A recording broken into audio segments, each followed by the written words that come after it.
به نام خدا. با سلام خدمت همراهان گرامی. امروز با یک مدل بافت بسیار زیبا و آسون دیگه در خدمت شما عزیزان هستم. این مدل مناسب برای بافت بولیز، ژاکت، کلاه و شال گردن مردانه و زنانه و برای بافت‌های کودکان بسیار زیبا هستش. تعداد دونایی که ما برای این مدل نیاز داریم مضربی از عدد 2 به اضافه 1 هست. مدلمون در 2 رج کامل میشه. روی بافتمون هست و پشت کار. از تمام عزیزان درخواست دارم به کانال یوتیوب ما سر بزنید، ما رو سابسکرایب کنید، زنگوله رو فعال کنید تا ویدیوهای جدید به دستتون برسه. با لایک و کامنت به ما انرژی مثبت بدین. از حمایت و همراهی همه عزیزان ممنونم. با هم نمونه بافت رو شروع میکنیم. خب برای نمونه بافت گفتیم مضربی از عدد 2 به اضافه 1 من 19 دونه سر انداختم. رج اول مدل رو شروع میکنیم.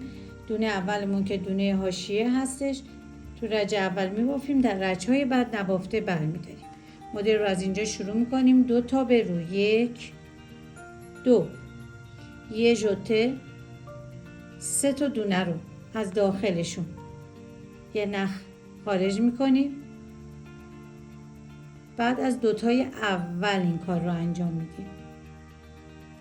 میتونین دونه هاتون رو خارج کنین، دونه آخری رو بندازین و 2 تا دونه رو به میل برگردونین و یک بار دیگه 2 تا دونه تون رو ببافین. تعداد دونه همون کامل شد. تکرار رو انجام میدیم. 2 تا به رو یه ژوته 3 تا دونه رو از داخلشون یه دونه نخ خارج میشه. برای بار دوم میخوایم از دوتای اول این کار رو بکنیم. میتونید 3 تا دونه تون رو خارج کنید و یا همزمان این کار رو انجام بدیم و بعد دونه هاتون رو آزاد کنید. 2 تا به رو یه ژوته از 3 تا دونه یه نخ خارج میشه و بعد از 2 تا دونه اول دونه هاتو آزاد میکنید.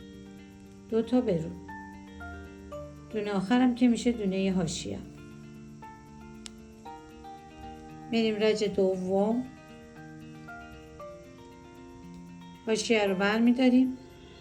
2 تا به زیر 1 2 یه ژوته. این دفعه 3 تا دونه‌مون از رو این کار انجام میدیم. اول از 3 تا دونه از روی نخ خارج میشه و بعد از دوتای اول یه نخ خارج میشه. دونه ها رها میشه. 2 تا به زیر یه ژوته نخ رو بیارین رو، از 3 تا دونه تون یه نخ خارج میشه و بعد از دوتای اول یه نخ خارج میکنیم و 3 تا دونه رو رها میکنیم تا انتهای رج و همین صورته. 2 تا به زیر یه ژوته نخ میاد رو، از 3 تا دونه تون یه نخ خارج میشه و بعد از دوتای اولی دونه ها رها میشه. 2 تا به زیر و دونه آخر میشه دونه حاشیه. ببینید الان مدل ما کامل شد. شما همین دو رج رو باید پشت سر هم تکرار کنید تا مثل نمونه بافت من مدلتون پشت سر هم قرار بگیره. باز هم از تمام عزیزان درخواست دارم به کانال یوتیوب ما سر بزنید، ما رو سابسکرایب کنید، زنگوله رو فعال کنید تا ویدیوهای جدید به دستتون برسه. با لایک و کامنت به ما انرژی مثبت بدین. از حمایت و همراهی عزیزان ممنونم. امیدوارم این نمونه کار رو ببافین و از اون خوشتون بیاد.